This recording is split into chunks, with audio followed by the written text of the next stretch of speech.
النبيين وإرسالين وإلهام الملائكة المقربين إلى النبي المصطفى محمد صلى الله عليه وسلم على آله الكرام ثم إلى جميع العلماء العاملين والشهداء والصالحين والمخلصين صلى إلى الإمام جلال الدين المحلي والإمام جلال الدين السيوطي نفعنا الله بهما وبعلومهما في الدارين آمين وإلى جميع مشايخنا يا أحمد ثم إلى جميع آبائنا وأمهاتنا وأجدادنا الحمد لله رب العالمين الرحمن المستقيم صراط الذين أنعمت عليهم غير المغضوب عليهم ولا الضالين آمين.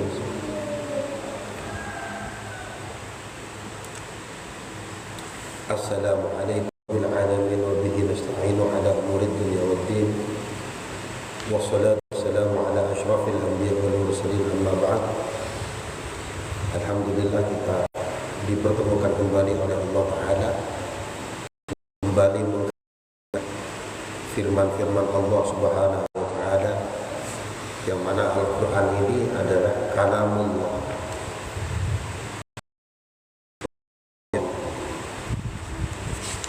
firman Allah Ta'ala, yang kalau kita tilik sejarahnya, niki turunnya adalah sesuatu yang luar biasa. Diturunkan dari Lauhul Mahfuz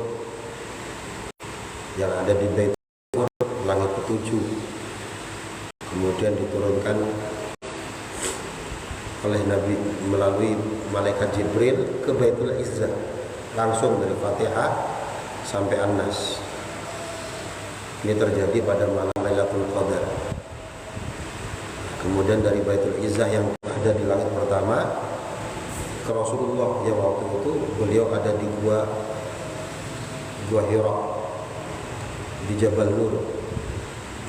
Turun pertama kali surah Al-Alaq ayat 1 sampai 5. Turunnya berangsur-angsur sesuai dengan sebagian ada asbabun nuzulnya. Ada sebabnya kemudian turun, ada sebabnya turun. Turunnya ya dari Baitul Izzah. Dari Baitul Izzah yang ada di langit pertama, bukan dari Baitul Ma'mur.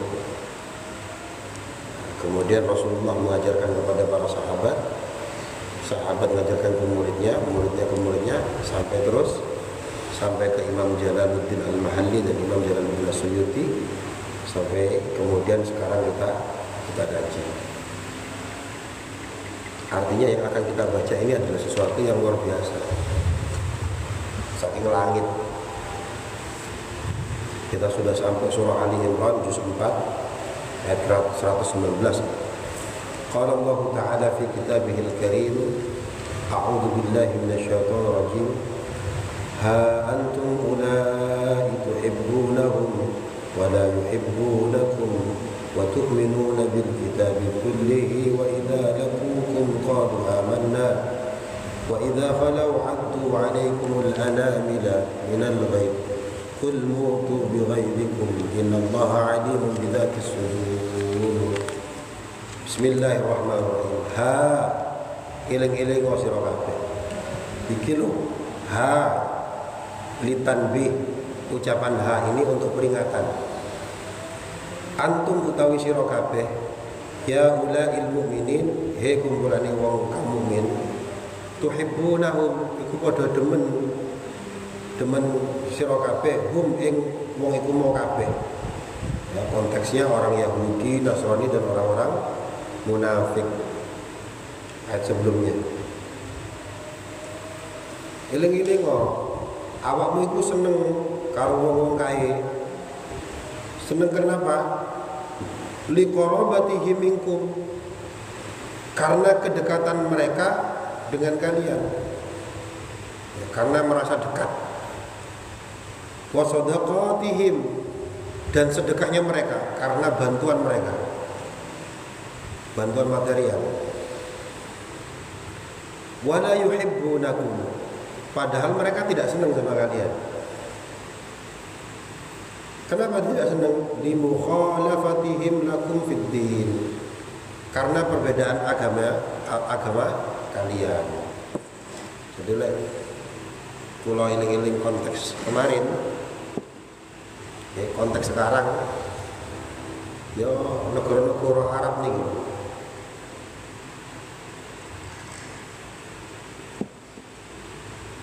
kan gak wani kalau Amerika. Akhirnya mereka pede karena merasa dekat, merasa sekutu, merasa bantuannya Amerika ini banyak. Akhirnya nggak bisa ngapa-ngapain. Wala yuhibbunakum, padahal orang-orang kafir itu tidak senang sama kita, ini nggak senang. Kenapa?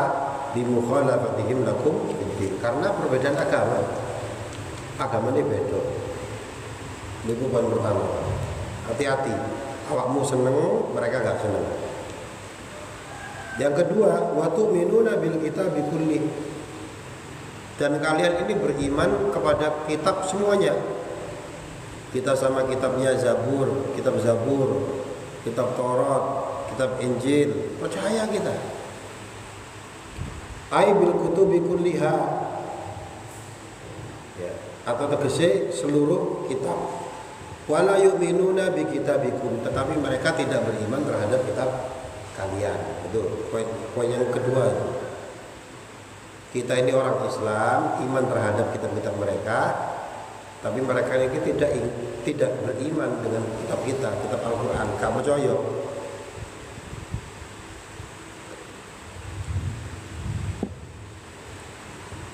Kemudian wa idza laqukum qalu amanna, wa idza laqukum, dan apabila mereka bertemu kum kepada kalian semua, qalu, mereka berkata, amanna, kami iman. Kalau sudah kumpul, ya kita ini sama saja lah semuanya.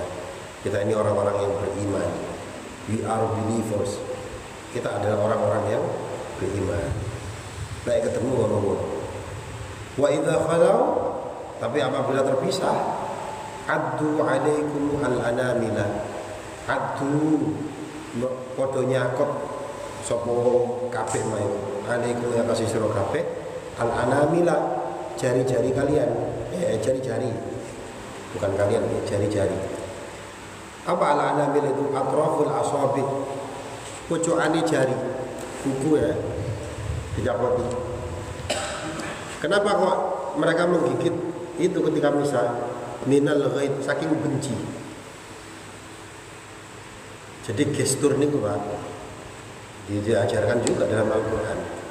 Gestur tubuh seseorang. Nah ini kan dalam psikologi kan kadang di apa namanya, dibahas bagaimana cara menatap seseorang. Kalau ngomong itu memandang orang. Kok ono wong ngomong kok dolan tangan, nah itu aslinya deg-degan gitu. Nah ini juga ada yang gini-gini asli mangkel.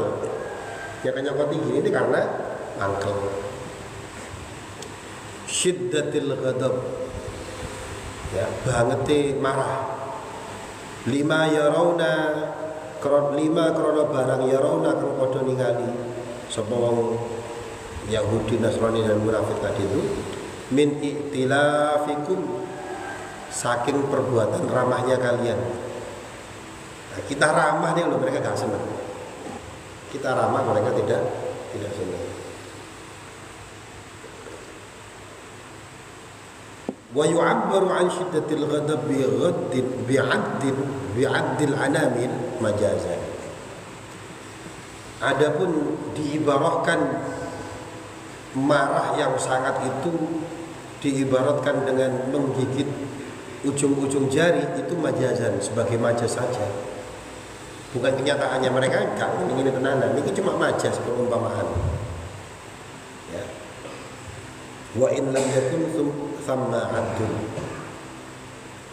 senajan orang-orang kalimat itu ya thamma adun, ya tetap mereka bodohnya akot. Kul, maka katakanlah wahai Nabi Muhammad, mutu mati sira kabeh bi ghaidikum, kelawan napa, kemarahan, kebencian kalian. Ai ubuku alaihi ilal maut, abadilah kalian sampai mati, ya. Ubuku, kekallah kalian alaihi dengan kemarahan tersebut, dengan kebencian tersebut, ilal mauti sampai mati. Falan tarau ma yasurrukum, maka kalian tidak akan melihat ya yang membahagiakan, apa-apa yang membahagiakan kalian. Jadi mereka tidak akan, seorang yang kalau sudah kadung benci ya benci sampai mati ya bakal benci. Maka Nabi Muhammad dikatakan, diperintahkan untuk mengatakan mutu bi ghaibikum, sampai bongko ya panganan rasa benci tersebut. Innallaha astuhuni Allah liku alimun zat kang maha weruh bidzati sudur kelawan ingkang ing dalem dodo bima fil qulub dengan apa-apa yang ada dalam hati, wa minhu dan sebagian dari yang ada dalam hati itu adalah ma yudmiruhu haula, yaitu apa yang ada terbersit di hati mereka. Allah ngerti semuanya. Jadi hati-hati terhadap orang-orang munafik. Kita seneng sama mereka padahal mereka enggak seneng. Apalagi zaman sakniki, pejabat-pejabat ini kadang ya rata-rata pencitraan. Ya memang kudu pencitraan. Lebih baik mencitrakan yang baik daripada mencitrakan hal yang tidak baik. Bismillahirrahmanirrahim. In tamsaskum hasanatun tasu'hum. In tamsaskum, apabila menyentuh kalian semua, ai tusikum tegese ngenani ing sira kabeh. Apa hasanatun, kebaikan. Apabila kalian ya terkena atau terdampak dengan kebaikan, ni'matun ya, bisa berupa nikmat, kanasrin wa ghanimah, entah itu pertolongan atau harta rampasan perang. Kalau kalian senang dalam kondisi kayak gitu, tak suhum, mereka menjadi tidak senang. Tuhzinhum, mereka menjadi sedih. Itu zinhum, kalian membuat mereka sedih. Wa in tusibukum sayyi'atun, dan apabila kalian ditimpa sayyi'atun dengan kejelekan, kahazimatin wa jadzabin, ya, seperti kekalahan atau kesulitan, yafrahu biha, maka mereka pada senang biha dengan kejelekan tersebut. Wa jumlatu syarti muttasilatun bi syarti qablahu wa ma bainahuma i'tirad. Ya, keduanya ini adalah jumlah syarat yang terhubung dengan syarat sebelumnya, dan di antara mereka ada i'tirad, ada selingan. Wal maknanya adalah annahum mutanahuna fi adawatikum, bahwa mereka itu saking mati-matian memusuhi kalian, falimatu waluruhum fajtanibuhum, kalau kalian berbaik-baik kepada mereka, fajtanibuhum, maka hendaknya kalian menjauhi mereka. Mereka, kalau kita ditimpa dengan kebaikan, mendapatkan nikmat, mereka gak senang. Tapi kalau kita ditimpa musibah, hal yang tidak mengenakkan, kekalahan dan sebagainya, ya ditimpa ujian yang gak enak, mereka bakal senang. Hasud, dahulu Kanjeng Nabi, napa? Likulli dzi ni'matin hasid. Hati-hati nih, ya. Setiap orang yang memiliki kenikmatan niku ana sing hasud. Hasud niki bahaya. Sampai-sampai dalam surah Al-Falaq nih kita diperintahkan oleh Allah Ta'ala untuk berlindung dari orang yang hasud. Min syarri hasidin idza hasad. Dari kejelekannya orang yang hasud idza hasad ketika mereka sedang menghasut.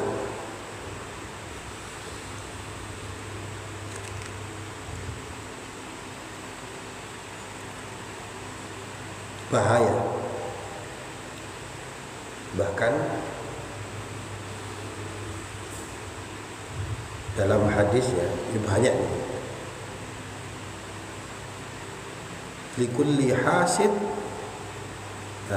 likulli a'in hasid, wa laysa likulli hasid a'in. Setiap orang yang bisa ngelempar ain, niku pasti hatinya hasud. Tapi tidak semua orang hasud bisa ngelempar ain. Jadi digabungkan dengan hadis Kanjeng Nabi tadi itu bahwa likulli nikmatin hasid. Setiap orang yang mendapatkan nikmat itu mesti orang sing gak seneng. Nah, jadi ini hati-hati kita nih.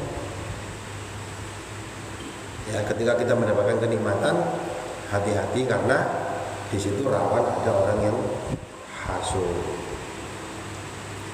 Nah, kalau hasudnya ini orang yang bisa melempar ain lebih bahaya, karena dia sengaja ataupun tidak sengaja bisa mencelakai kita.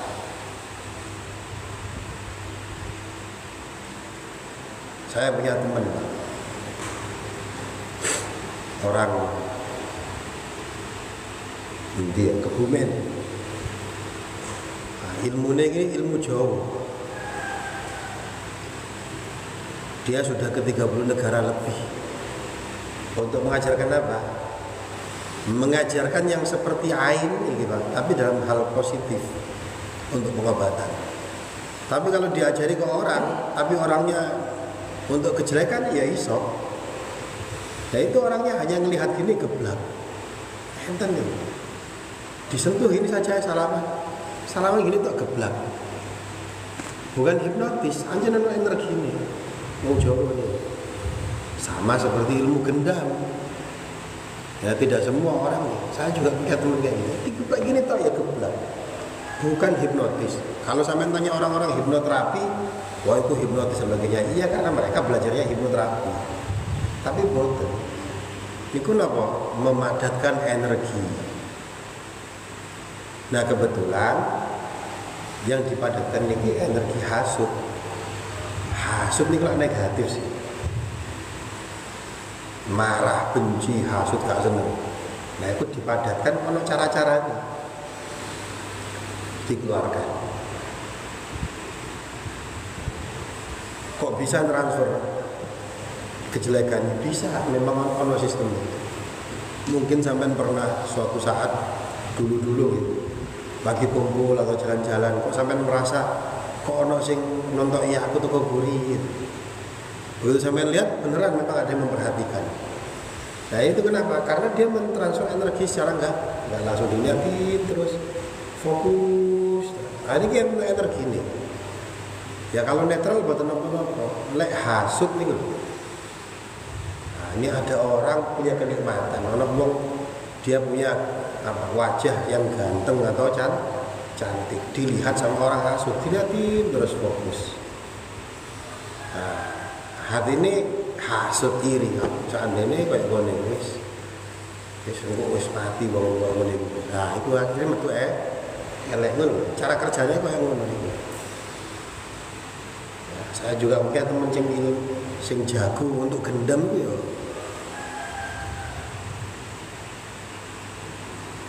Dan sebenarnya kemarin waktu yang orang Turki datang itu saya praktekkan. Ya mungkin sebagian pas malam-malam itu melihat di sini sama Ustadz saking dalwan lagi sekarang ke Bandung. Ya, jadi di alam semesta ini banyak sudah ada sistemnya. Sama omongan itu hati-hati. Saya praktekkan di depannya Ustadz nih. Kan teman saya ya, dari Madura nih. Coba namanya Faisal. Faisal kamu masuk gerongan situ. Masuk. Nah, ini kan saya dalam rangka mengajarkan orang Turki kemarin nih kan. Dia kalau kepingin belajar ilmu macam-macam. Saya gini kan orang Turkinya. Coba sebutkan nama jin di Turki sing serem. sing ono suarane. Ya kok ono, nang Turki kan ono jenis-jenis jin, gak koyo Indonesia. Nah, akhirnya aku ngomong, ngerti kuntilanak? Ngerti ya. Ngerti suarane, ngerti ya. Nah, teman saya sudah di ruangan sebelah. Niki loh, omongan itu ada energinya. Aku cuma ngomong ini tau Pak. Kuntilanak, buyu. Kuntilanak, kuntilanak, kuntilanak. Itu langsung teman saya di ruangan sebelah ya ceking kan langsung kesurupan. Kesurupan kuntilanak. Dilihat dari ketawanya, kan ketawa kan. Akhirnya teman saya kaget loh, bisa kayak iya aja omongan ini hati-hati. Ya, tapi saya sebelum melakukan itu pun ruangannya ini saya dikondisikan dulu. Baik, mentransfer energi. Jadi hati-hati kalau omongan. Nah, akhirnya ya dia belajar nyeluk gendruwo bisa. Ya karena latihan-latihan kayak ngene kok lek gak atraktif kadang gak percaya. Akhirnya sing diceluk sing barang-barang elek. Wis gendruwo lah, kuntilanak lah. Akhirnya saya iki loh. Karena sing diceluk barang-barang elek kabeh. Jadi hati-hati dengan ucapan. Ucapan iki enten lek basa ilmiahnya nih. Di alam semesta ini enten frekuensi nih. Ya termasuk kalau kita kena sihir. Kena sihir. Aslinya gak kena sihir. Tapi omongannya sihir terus ya akhirnya kena tenanan. Nah, makanya ngomong sing api-api. Aku sugih bari ini. Sugih, utang lunas. Kabeh sehat. Itu sehat tenanan. Kalau terus-terusan ngomong semacam itu apa? Bahasa sekarang itu afirmasi ya. Bahasanya orang-orang saat ini gitu. Mana-mana itu ngomongin afirmasi positif. Itu memang ada. Al-Quran sudah ngajarkan zaman dahulu itu. Yang orang-orang modern juga ngerti-ngerti zaman saat ini mau. Afirmasi positif, afirmasi negatif. Sampai dibuat lagu. Kemarin saya lihat dibuat. Dia nopo lagu ini. Ya, tiap hari aku mendapatkan transferan jutaan rupiah, dinyanyikan terus. Akhirnya sugih tenanan. Makanya omongan negatif hati-hati ya. Kalau dikaitkan ana inda dzunni abdi, katanya Allah Ta'ala dalam hadis qudsi, saya itu sesuai dengan prasangka hambaku. Kalau kita positif terus ya positif, negatif ya negatif. Nah ini hati-hati, kembali ke tadi, ada orang-orang yang ketika kita mendapatkan kebaikan mereka gak senang. Kalau kita ditimpa musibah sesuatu yang jelek mereka senang. Ya. Falima tuwalunahu, maka kenapa kamu kok berbaik-baik sama mereka? Fajtanibuhum, maka hendaknya kalian menjauhi mereka. Wa in tasbiru, dan apabila kalian sabar ala adzahum, atas kejelekan mereka, wa tattaqullaha, dan kalian bertakwa kepada Allah, fi muwalatihim wa ghairiha, dalam berbuat baik sama mereka dan selainnya, la yadirrukum, ya, maka tidak membahayakan kalian. Bikasrid dot, bacanya pertama dengan mengkasrah huruf dot, wa sukunir ra, dan membaca ra'nya sukun, berarti la yadirkum. Atau juga membaca wa dhammihima, membaca keduanya dengan dhammah, wa tasdidiha. Jadi la yadurrukum, ada dua bacanya ya, la yadirkum sama la yadurrukum. Tidak akan memberikan mudarat kepada kalian. Kaiduhum, tipu daya mereka, syai'an, dengan sesuatu. Ya. Kalau kalian sabar dan tetap bertakwa kepada Allah, berbuat baik kepada mereka dan tetap bertakwa, ya, maka la yadurrukum kaiduhum syai'an. Tidaklah sesuatu pun dari tipu daya mereka akan memberikan mudarat kepada kalian. Innallaha bima ya'maluna bil ya'i wa ta. Innallaha astuhune Allah bima kelawan barang ya'maluna kang ngamalno sapa wong kabeh wae bil ya' wa ta. Ada yang membaca ya'malun, ada yang membaca ta'malun. La ya'malun mereka. Kalau ta'malun kalian. Nah, sesungguhnya Allah niku mengetahui dengan apa-apa yang mereka lakukan. Muhitun meliputi. Allah niku meliputi apa yang mereka lakukan. Adimun tegese weruh fayujazihim, maka kemudian Allah memberikan ganjaran kepada mereka.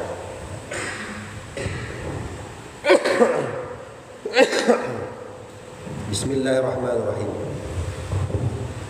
Wa idh ghadawta min ahdika tubawwi'ul mu'minin maq'ida lil qitali wallahu samii'un 'alim. Wal Qur'an Muhammad, dan ingatlah wahai Nabi Muhammad, idh ghadawta, ketika kalian pergi, ketika kamu keluar perang sendiri. Min ahlika, keluar meninggalkan keluargamu. Minal Madinah, keluar dari kota Madinah. Tubawihu, untuk menempatkan. Tunazzilu, tegese menempatkan. Al-mu'minina, orang-orang mukmin. Maq'ida, ing pira-pira panggonan. Marakiza, tegese pira-pira markas. Yakifuna fiha, yang mereka mandek jogo fiha ing dalam maqaid, ing dalam pos-pos maiku lil kitali, untuk perang. Dan ingatlah wahai Nabi Muhammad, ketika kamu keluar dari kota Madinah, ya, pergi untuk meletakkan tentara-tentara orang-orang mukmin ini di pos-pos untuk perang. Wallahu sami'un, sesungguhnya Allah niku zat yang maha mendengar, li aqwalikum, dengan ucapan-ucapan kalian, alimun, juga maha mengetahui bi ahwalikum, dengan keadaan kalian. Wa huwa yaumul Uhud, yang dimaksud di sini adalah hari Uhud, perang Uhud.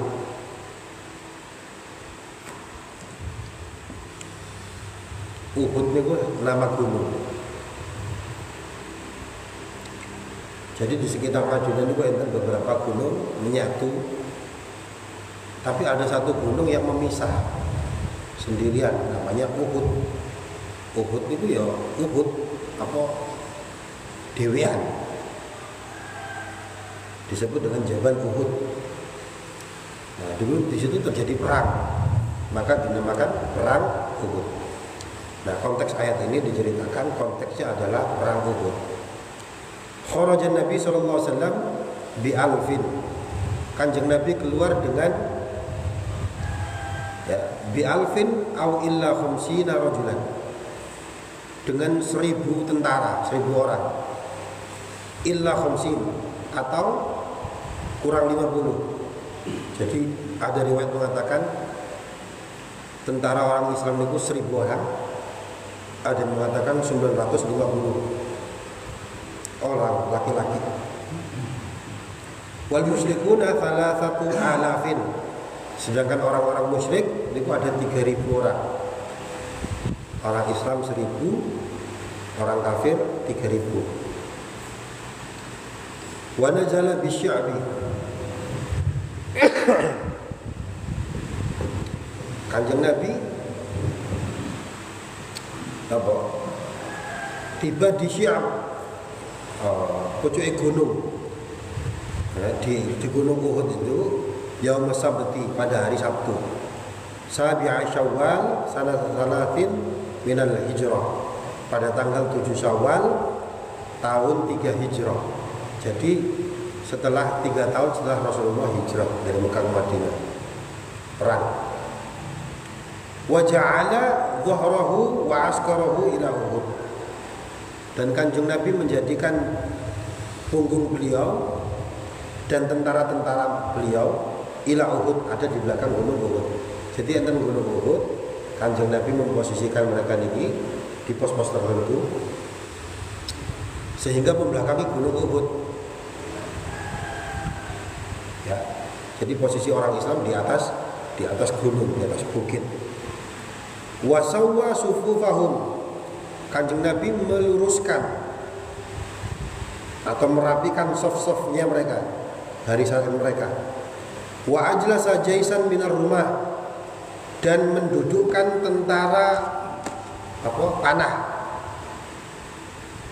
Wa ammara alaihim Abdullah bin Jubair, dan memerintahkan kepada mereka sahabat Abdullah bin Jubair.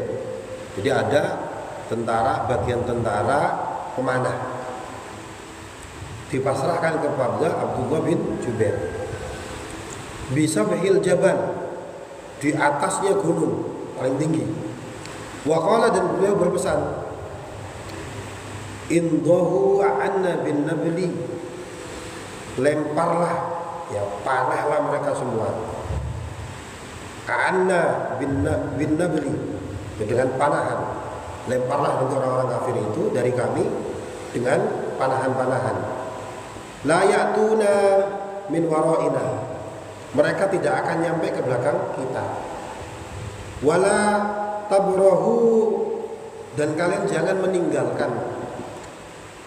Ghulibna aw nusirna, baik kita menang atau ditolong, pokoknya ojo ninggalno pos iki. Jadi ada 50 ya, ada 50 orang. 50 orang pemanah di pesan Kanjeng Nabi, jangan pernah meninggalkan posisi ini, baik ketika kamu melihat kita sudah menang atau kita sudah ditolong. Pokoknya ojo ninggalno pos iki. Tapi nanti akhirnya ditinggal ya, karena diuji sama Allah Ta'ala. Mereka melihat sebagian orang muslim mau ngambil harta rampasan perang, akhirnya goyah, lupa dengan posisinya kanjeng Nabi. Padahal orang-orang kafir belum lari ini. Orang kafir menang. Yang mimpin salah satunya nih Khalid bin Walid. Khalid bin Walid belum masuk Islam, jagoan perang, jawara memang. Ya, nanti ketika masuk Islam tidak ada Khalid bin Walid ini mimpin perang terus. Gono ceritanya Khalid bin Walid perang itu kalah, gono ceritanya, menang terus. Ketika ditanya kok iso menang, nah, beliau jawabnya aku duwe jimat. Nah ini gitu. Makanya jimat itu tak baru kan itu buatan. Apa jimatnya? Jimat ini rambutnya Kanjeng Nabi. Ya, ditaruh di topi perangnya beliau, tiga jimat. Akhirnya perang menang terus. Memang jagoan Khalid bin Walid. Nah, nanti dia dikasih gelar Saifullah, pedangi Allah, karena menangan. Idh hammat ta'ifatani minkum, idh tak kala nih ketiga, badalun min idh qablahu, menjadi badal dari lafaz idh sebelumnya. Hammat ta'ifatani minkum,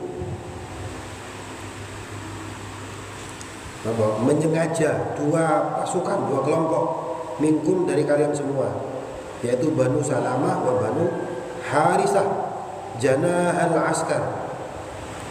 Ada dua kelompok, yaitu Banu Salamah dan Bani Harisah. Mereka ini Janaha al-Askar, pasukan sayap yang ada di kanan dan di kiri Gunung Uhud. Dan apa yang terjadi sama mereka? Antafshala, mereka mau nyaris mundur, gak melu perang.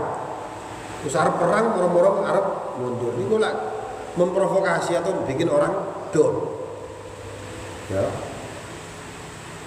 Terus Arab tahu orang siap-siap dikasih doa, aku akhirnya down kabeh. Tajbuna anil qital, tegese wedi anil qital saking peperangan. Wa tarji'a, dan dua kelompok tadi ini balik, ya, kembali. Lamma raja'a, ketika mereka kembali, lamma raja Abdullah bin Ubay, ketika balik sapa Abdullah bin Ubay al-Munafiq. Ketika Abdullah bin Ubay, yaitu seorang al-Munafiq, jadi enten wong jenenge Abdullah bin Ubay ini terkenal munafik. Ngarepe Kanjeng Nabi wapian arep perang, tapi lek wis arep perang ngono, mundur ae, gak bakal menang ya. Akhirnya terprovokasi dua orang ini. Wa ashabuhu dan kanca-kancane Abdullah bin Ubay. Jadi zamannya Kanjeng Nabi sing model koyo ngene iki yo ono ae. Faqala lan ucap sapa Abdullah bin Ubay, "Ala manaqtul anfusana wa auladana." Mosok iya kita mau bunuh diri dan mateni anak-anak kita. Perang kayak gini gitu, kita cuma 1000 orang ngadepi 3000. Yo gak jagoan pisan kita ini. Semuanya wis mosok kita bunuh diri, ya. Wa qala lan ngucap sapa Abdullah bin Ubay li Abi Jabir As-Salami, kepada Abu Jabir As-Salami, al-qail lahu, yang berkata kepada dia, anshudukumullahu fi nabiyyikum wa anfusikum. Semoga Allah Ta'ala memenangkan kalian, ya, fi nabiyyikum wa anfusikum, dalam urusan nabi kalian dan diri kalian. Lau na'lamu qitalan, seandainya kita mengetahui peperangan, lattaba'nakum, maka sungguh kami akan mengikuti kalian. Ya, fathabbatahuma Allah, maka Allah Ta'ala memperkuat keduanya, yaitu Bani Salamah dan Harisah. Walam yang sorifa, kemudian mereka tidak berubah, akhirnya tetap ikut perang.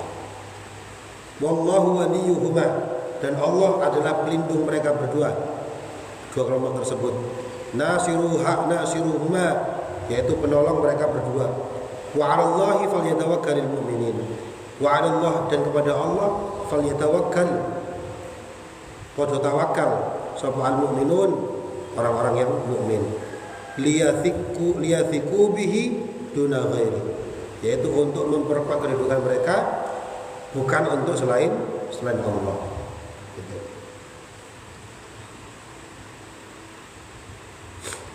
Wa nazala lamma huzimu tadhkiran lahum bi ni'matillah.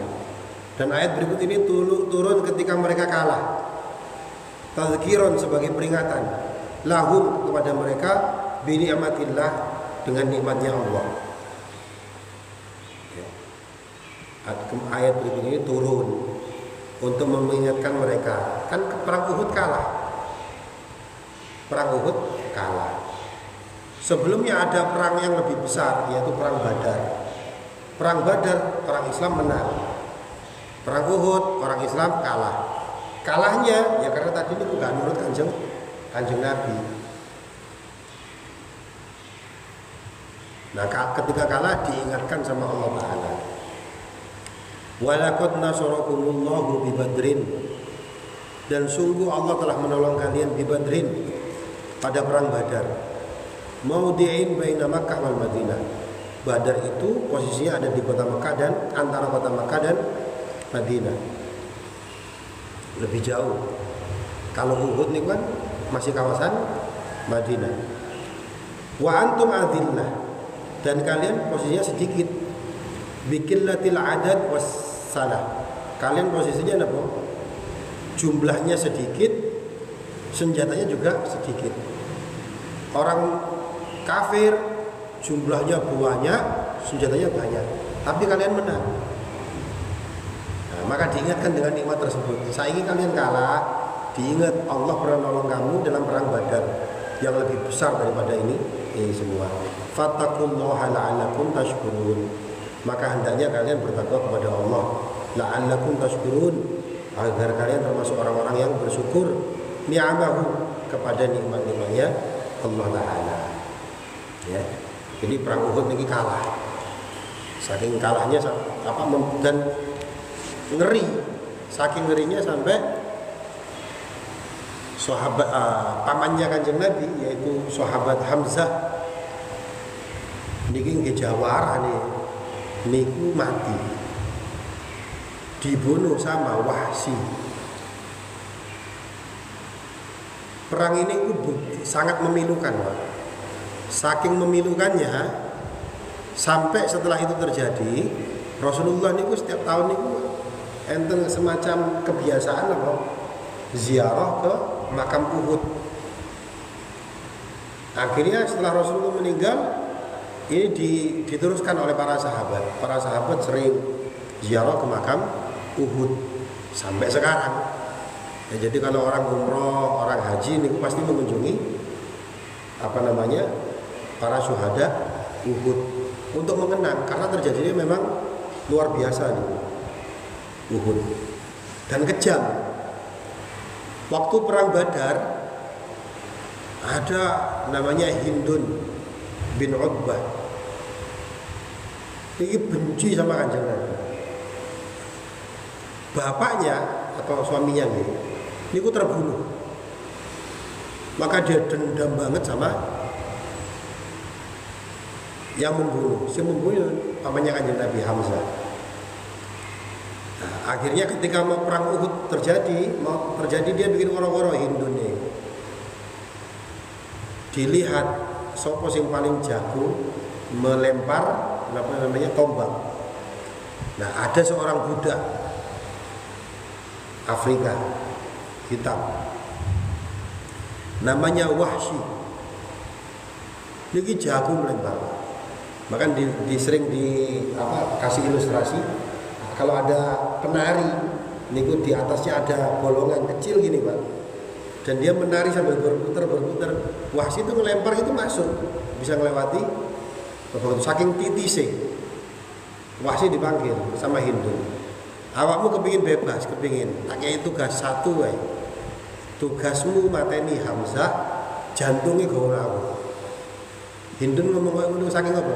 Saking bencinya sama Hamzah yang sudah membunuh bapak atau suaminya, saya agak lupa. Siap, Wahsy siap. Ya. Singkat cerita, Wahsy ikut perang. Ya perang Uhud. Yang lain gegeran dan sebagainya, dia enggak ngecing Hamzah. Di Hamzah. Nah, Hamzah ini selalu melindungi Kanjeng Nabi. Nah, perang Uhud ini Kanjeng Nabi sampai ya termasuk yang paling soro ya perang Uhud. Sampai wajah beliau terluka, gigi beliau akhirnya tanggal 1 karena kena pukulan. Ya, Kanjeng Nabi ini. Yang melindungi salah satunya ya Hamzah. Yang bikin kalah orang muslim ya salah satunya ya dikasih kabar hoax. Jadi orang-orang kafir niku ngasih kabar hoax Kanjeng Nabi mati, Kanjeng Nabi sampai mati. Akhirnya berita ini nyebar don semua gitu. Padahal masih hidup. Nah, Wahsy ini mencari Hamzah. Begitu ketemu langsung dari jauh akhirnya kena. Nah, ketika sudah mati langsung Hindun dikasih info sudah meninggal. Antarkan ke saya ke Hamzah. Sudah mati nih Pak, kamu dadanya dibelah, jantungnya diambil, dimakan. Kenapa kok sampai segitu? Saking bencinya sama Hamzah. Wedok nek wis kadung benci koyo ngono. Gak trimo dimutilasi, dimakan. Ya, nanti singkat cerita, Wahsy ini nanti masuk Islam, Pak. Wahsy nanti suatu saat dia masuk Islam di depan Kanjeng Nabi. Tapi Nabi ini manusia, Pak. Walaupun beliau ini adalah orang yang welas asih dan sebagainya, ya menerima permintaan maafnya Wahsy itu diterima. Tapi Kanjeng Nabi ini menungso. Dia punya permintaan sama Wahsy, ya, jangan pernah menampakkan wajahmu di hadapanku. Kenapa? Dia ingat sama pamannya yaitu Hamzah radhiyallahu anhu. Ya Wahsy sewedinya bukan main, Pak. Coba ya. Dia sudah masuk Islam, dia senang sama Kanjeng Nabi, tapi orang yang dicintai meminta jangan perlihatkan wajahmu di hadapanku. Nah, sampai ini di beberapa lagu itu dinyanyikan. Di bahasa Turki juga enten itu. Ya, saya senang lagu itu.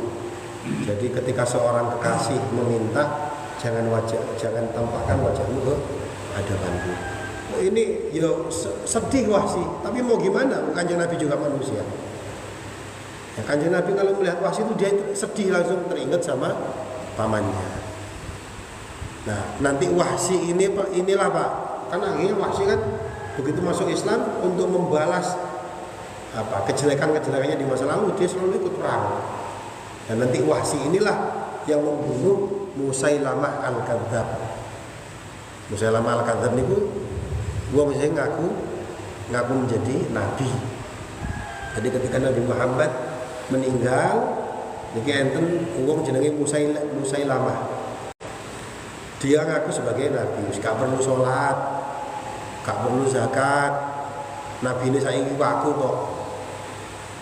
Ya bikin Quran tandingan. Al-fil, ma huwa al-fil? Atadruna wal-fil? Al-filu hayawanun kabir wa anfuhu tawil. Gajah, apa itu gajah? Apakah kamu tahu gajah itu apa? Gajah adalah binatang yang besar, hidungnya panjang. Nah, Quran capopo. Dia mau menyaingi bikin Al-Quran. Tapi sing ditokno ya lagu anak-anak. Ya tentang gajah. Musailamah Al-Kadzdzab diperangi oleh pemerintahannya Abu Bakar As-Siddiq. Nah, nanti Musailamah Al-Kadzdzab inilah yang membunuh Wahsy inilah yang nanti membunuh Musailamah Al-Kadzdzab. Nah ini perang Uhud ini adalah satu perang yang besar dampaknya bagi orang Islam. Tapi Allah Ta'ala mengingatkan orang-orang Islam untuk senantiasa bersyukur. Nah, sampai sekarang kalau kita umroh itu pasti ada paket jalan-jalan ke Gunung Uhud. Di situ ada makam para syuhada. Bahkan katanya sekitar tahun 1900-an ya. Saya masih kecil nih. Itu katanya ada kabar daerah sana itu hujan banjir. Kalau sana kan wadi ya. Lembah banjir. Nah, karena banjir akhirnya jenazah-jenazahnya itu sebagian keluar utuh, padahal 1400 tahun yang lalu, termasuk sahabat Hamzah, darahnya ini masih segar. Nah, ini salah satu mukjizat yang terjadi. Jadi masih utuh. Nah, mudah-mudahan nanti semuanya bisa ziarah Mekah Madinah, kita kunjungi nanti ini Gunung Uhud. Itu saja ya. Wallahu a'lam bishawab. Sama-sama kita membaca surah Al-Asr. Bismillahirrahmanirrahim. Wal 'asr innal insana lafi khusr illa alladhina amanu wa 'amilus salihati wa tawassaw bil haqqi wa tawassaw bis sabr.